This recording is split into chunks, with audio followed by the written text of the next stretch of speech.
Hello friends, कैसे हैं? मैं हूं Kaushiki and welcome to my channel.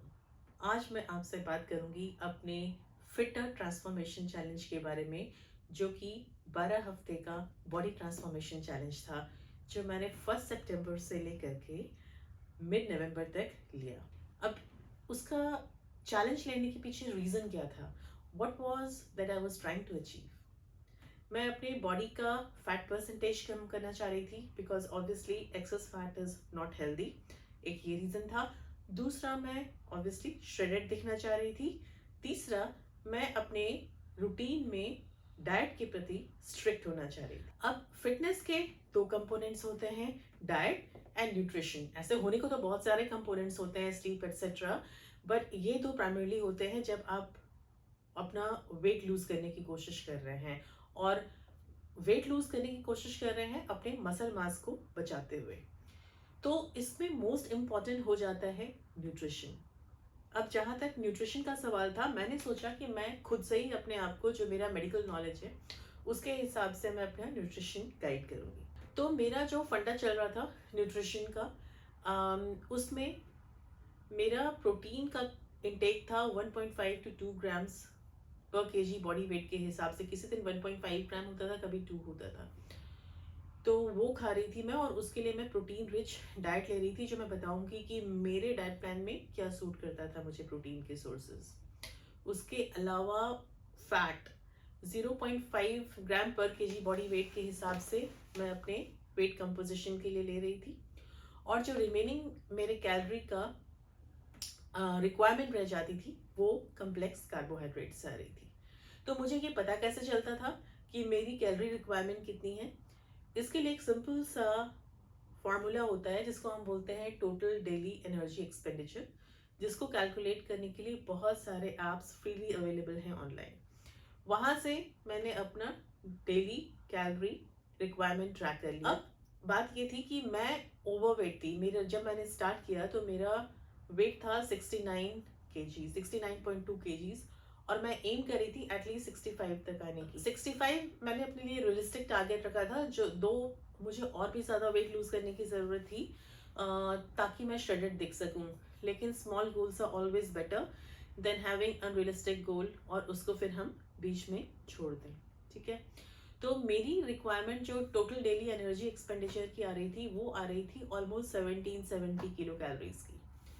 तो अगर मुझे वेट लूज करना था, उसका मतलब था कि मुझे कैलोरी डेफिसिट में खाना था, यानी 1770 किलो कैलोरी नहीं खाना था, मुझे कम से कम उससे 200-300 किलो कैलोरी कम खाना चाहिए था, यानी 1500 1450 के करीब। यहाँ पे मैंने अपनी कैलोरी रिक्वायरमेंट कर दी, नॉट रिक्वायरमेंट, जो कैलोरी इनटेक था वो मैंने कर दिया अराउंड 1000 किलो कैलोरीज, जो कि बहुत ही सीवियर डेफिसिट है। लाइक 1750 से अगर आप 1000 कर देते हैं तो ऑलमोस्ट 750 किलो कैलोरी का डेफिसिट है, which is not a healthy way to do. But मैं आपको वो बता रही हूँ जो मैंने किया एक्चुअली, क्योंकि मुझे 12 हफ्ते के बीच में अपना वेट लो लेकर के आना था, जितना मैं कर सकती थी, साथ में अपने मसल को प्रिजर्व करते हुए। इस कारण से कभी कभी ये सोच में मैं पड़ जाती हूँ कि ट्रांसफॉर्मेशन चैलेंज क्या वाकई उतने हेल्दी होते हैं जब आप इतना एग्रेसिवली उसमें पार्टिसिपेट करते हो?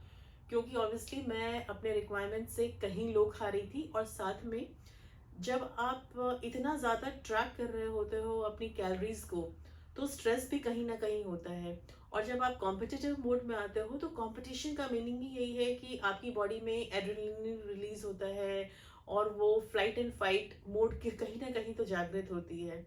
तो जहां आप फैट लूज कर रहे हो, उसके साथ साथ डाउन साइड ये है कि ट्रांसफॉर्मेशन चैलेंज में ये वाला कंपोनेंट जो फिटनेस का है, जो कि इक्वली इम्पॉर्टेंट है, रिलैक्स रहना और स्ट्रेस को अपने नहीं बढ़ाना, वो कहीं ना कहीं थोड़ा तो बढ़ता है।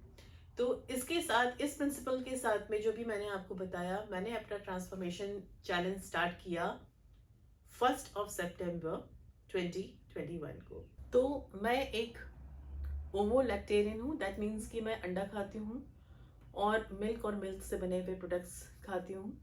तो मेरे खाने में मेरे प्रोटीन का सोर्स था अंडा, दूध, सोयाबीन चंक्स, पनीर, दूध से बनी बाकी चीज़ें, और जैसे दही, छाछ, और सोयाबीन जो है उससे वो भी बहुत अच्छा सोर्स होता है प्रोटीन का वेजिटेरियंस के लिए। तो सोया की चंक्स को पीस करके उसका आटा बना करके उसकी रोटियां, ये होता था। वे प्रोटीन होता था, वे प्रोटीन मिल्क से बना हुआ प्रोटीन है, और जिसके लिए मैंने ऑलरेडी एक वीडियो किया हुआ है, उसको आप देख सकते हैं to understand that what way protein is, and it is a very good source. तो वो होता था, सोया मिल्क होता था, और सब्जियां, हरी सब्जियां होती थी। फ्रूट्स मैं नहीं ले रही थी उस टाइम पे एक्सेस में, except for apples, because fruit में भी जो है वो कार्बोहाइड्रेट तो होता है, और मेरा डाइट जो था वो कार्बोहाइड्रेट में कम था, प्रोटीन में ज़्यादा था, और फैट जो था वो भी उसमें कम था। कि डाइट का तो मैंने आपको एक मोटा मोटी आइडिया दे दिया। जहाँ तक एक्सरसाइज का सवाल था, मैं पिछले 4.5 साल से एक्सरसाइज करती हूँ, routine workout, training, strength training करती हूँ, और उसमें माइल्ड टू मॉडरेट कार्डियो भी इंक्लूडेड होता है। योगा भी मैं करती हूँ, उससे मेरी बॉडी जो है सपल एंड फ्लेक्सिबल रहती है। So all those components were there, and I was pretty regular with it. मतलब एक्सरसाइज वाज नॉट समथिंग जो कि मेरे सारे फिटनेस कंपोनेंट में मिसिंग था, एंड वो मैं मेरे जो पिछले 4 साढ़े 4 साल के ट्रेनर हैं, कोच हैं, मिस्टर अनूप तनवर, उनकी गाइडेंस में ही कर रही थी, और उन्होंने बहुत मेहनत की मेरे साथ में। क्योंकि आप वो रहते हैं तो एक मोटिवेशन बनी रहती है कि आदमी रेगुलर रहे, डिसिप्लिन वे में एक्सरसाइज करता रहे। ठीक है, तो 1 सितंबर से मैंने स्टार्ट किया, और मेरा एक्सरसाइज एंड ये डाइट वगैरह का सब कुछ टू द पॉइंट बिल्कुल बढ़िया चलता रहा till first week of October तक। फिर अक्टूबर में हमें जाना था गोवा एंड पूना। मेरे पेरेंट्स इन लॉ की 25th वेडिंग एनिवर्सरी थी, तो उसके लिए गोवा पूरी फैमिली इकट्ठा हो रही थी for about a week, and that was the challenge, because हम रह रहे थे एक होटल में, और नेचुरली वहाँ पे खुशी का माहौल था, तो लोग खा पी रहे थे, एंड खाएंगे पिएंगे ही। तो वहाँ पे आपको अपनी कंसिस्टेंसी मेंटेन करनी होती है, and I am glad to say कि डिस्पाइट ऑल द टेम्पटेशन, सारे फूड एंड ड्रिंक एंड ये वो देखने के बावजूद भी I was able to maintain my discipline, और वो मेरा डाइट के प्रति जो है डिसिप्लिन चलता रहा। एक्सरसाइज वाला कंपोनेंट, ऑब्वियसली स्ट्रेंथ ट्रेनिंग उतनी बढ़िया से नहीं हो पा रही थी जितना कि मैं यूजुअली घर पे करती हूँ, लेकिन फिटनेस में डाइट का बहुत बहुत बहुत ही ज़्यादा इम्पोर्टेंस है। तो वो मैं करती रही और मेंटेन किया मैंने, और जो भी हमारे हफ्ता भर वहाँ गुजरा, वहाँ पे भी मेरे इसमें ट्रांसफॉर्मेशन में इम्प्रूवमेंट ही आई। फिर उसके बाद हम आ गए वापस घर, और फिर से मेरी ट्रेनिंग एज इट इज चलने लग गई। खाना पीना वैसे ही चल रहा था जैसे चल रहा था, प्रोग्रेस दिखाई दे रहा था, बिकॉज मैं कैलोरी डेफिसिट में थी। और धीरे धीरे धीरे करके अक्टूबर से हम पहुंच गए 2-3 नवंबर के आसपास, जिस समय की दिवाली थी, मेरा बर्थडे था, और मैंने इस बार केक भी नहीं खरीदा, दिवाली पे भी बिल्कुल मिठाई उठाई कुछ भी नहीं खाई, एंड इतना डिफिकल्ट भी नहीं था, बट हाँ थोड़ी थोड़ी सी बोरियत अब सेट होने लग गई थी, बिकॉज मैं मेरे खाने पीने में बहुत ज़्यादा वेरिएशन नहीं कर रही थी। जो मेरा पर्टिकुलर डाइट सेट हो गया था उसी को मैं रोज़ खाती थी, कि अगर 6 अंडे खा रही थी, मतलब एग वाइट्स विद अ योक, तो वही खा रही थी। अगर सोया की एक रोटी खा रही थी तो वही खा रही थी। अगर 2 scoop whey protein and soya milk ले रही थी तो वही ले रही थी। बस वेजिटेबल्स में चेंजेस होते थे, बाकी सारा कुछ वैसे ही चल रहा था। तो it was getting a bit monotonous by that time, और मेरा मन कर रहा था कि मैं ट्रांसफॉर्मेशन चैलेंज जो है वो 2 हफ्ता पहले ही छोड़ दूं। पर फिर मैंने अपने आप को मोटिवेटेड रखा, क्योंकि पॉजिटिव चेंजेस आ रहे थे, तो चलता रहा। फिर लास्ट के 2 वीक मैंने मेरी स्ट्रेटजी थोड़ी सी और चेंज की। उसमें मैंने पहले सोचा मैं कीटो डाइट कर लेती हूँ, लेकिन मुझे याद आया कि मैंने पहले कीटो डाइट किया था, तो उसका मेरे साथ बहुत अच्छा रिस्पॉन्स नहीं आया था, एंड मुझे ब्रेन फॉगीनेस, डिप्रेशन ऐसा ऐसा सा होने लग गया था। तो मैंने कहा नहीं, मैं कंप्लीट कीटो तो नहीं करूँगी, बट मैंने मेरे कार्बोहाइड्रेट का कंटेंट डाइट में बहुत बहुत बहुत ही कम कर दिया। But that did not mean कि वो नॉन टेस्टी हो गया, अनटेस्टी हो गया, अनपैलेटेबल का, ऐसा नहीं। मैंने बादाम के आटे का चीला और कोकोनट के आटे का रोटी, वो सब ऐड कर लिया था to give a bit of a variation. और इस तरीके से मैंने जो फाइनल डे था ट्रांसफॉर्मेशन का, उसके 2 दिन पहले मिड नवंबर में किसी टाइम पे अपना ट्रांसफॉर्मेशन चैलेंज ख़त्म किया एंड बाय द टाइम मेरा वेट जो था दैट हैड कम टू 63.10 के करीब आ गया था. So almost 6 kg weight I lost. एक गलती जो मेरे से हुई, I should have measured my fat percentage at the beginning and the end, जो कि मैंने नहीं किया. नहीं तो मैं आपको और ज़्यादा इस पे इंफॉर्मेशन दे सकती थी. तो मेरी लर्निंग क्या रही ट्रांसफॉर्मेशन चैलेंज से? हाँ, मैंने डेफिनेटली फैट अपना लूज किया और वो हेल्दी है और मैं उसको अभी मेंटेन कर रही हूँ. श्रेडिंग वगैरह जो है, जिस तरह की श्रेडिंग रिक्वायर्ड होती है फिटर ट्रांसफॉर्मेशन चैलेंज में, आई डोंट थिंक कि मैं कभी भी उसको अचीव कर पाऊंगी, क्योंकि वो बिल्कुल एक दूसरे लेवल की ही ट्रांसफॉर्मेशन रिक्वायर्ड है, जो या तो आपके जेनेटिक्स बहुत अच्छे होने चाहिए उसके लिए, या फिर आपको कुछ अननेचुरल चीज़ों का सहारा लेना पड़ेगा, जो मुझे नहीं लगता कि फिटनेस का इम्पॉर्टेंट कंपोनेंट है. तो फिटर कहता है कि वो पूरा प्रिकॉशन लेता है कि अननेचुरल चीज़ें ले में लोग उसमें पार्टिसिपेट नहीं करें, पर मुझे नहीं मालूम है उसका डिटेल.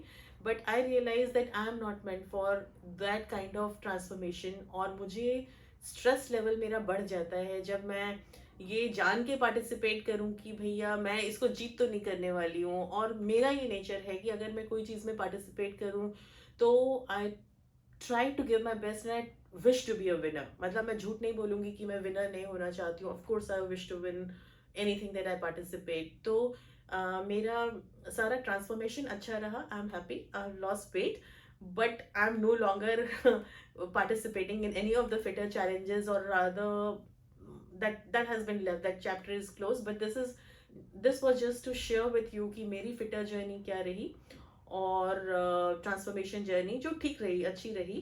और अगर आपको लगता है कि आप इससे कुछ सीख सकते हैं तो definitely it will be my pleasure. मेरी आइडिया यही है कि मैं अपनी फिटनेस जर्नी आपके साथ में शेयर करती रहूं, ताकि आप भी इससे कुछ लर्न कर सकें.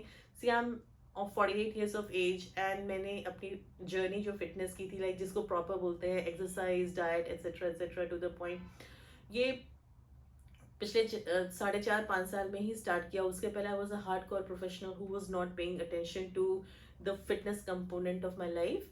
तो अगर मैं कर सकती हूँ तो आप कर सकते हैं, और यंगर आप स्टार्ट करेंगे तो बेटर आपके रिजल्ट्स आएंगे. रिजल्ट्स का मतलब ये नहीं कि हमें कोई प्रोफेशनल कुछ बनना है. बनना चाहें तो बन सकते हैं, पर अगर हमें रूटीन वो फिटनेस का कंपोनेंट मेंटेन करना है जिसमें कि आपका पावर, स्ट्रेंथ, फ्लेक्सिबिलिटी, एजिलिटी वगैरह जो है टू द पॉइंट है, और आप अपने आप में अच्छा फील कर रहे हैं, तो उसके लिए younger you start and you maintain your life style that way. I mean it should be a life style, और आपको ट्रांसफॉर्मेशन की ज़रूरत ही नहीं पड़नी चाहिए. आप पूरी ज़िंदगी ही जो है वो ट्रांसफॉर्म्ड ही रहने चाहिए. So on this note I am signing off till we meet next time. Have a good week ahead.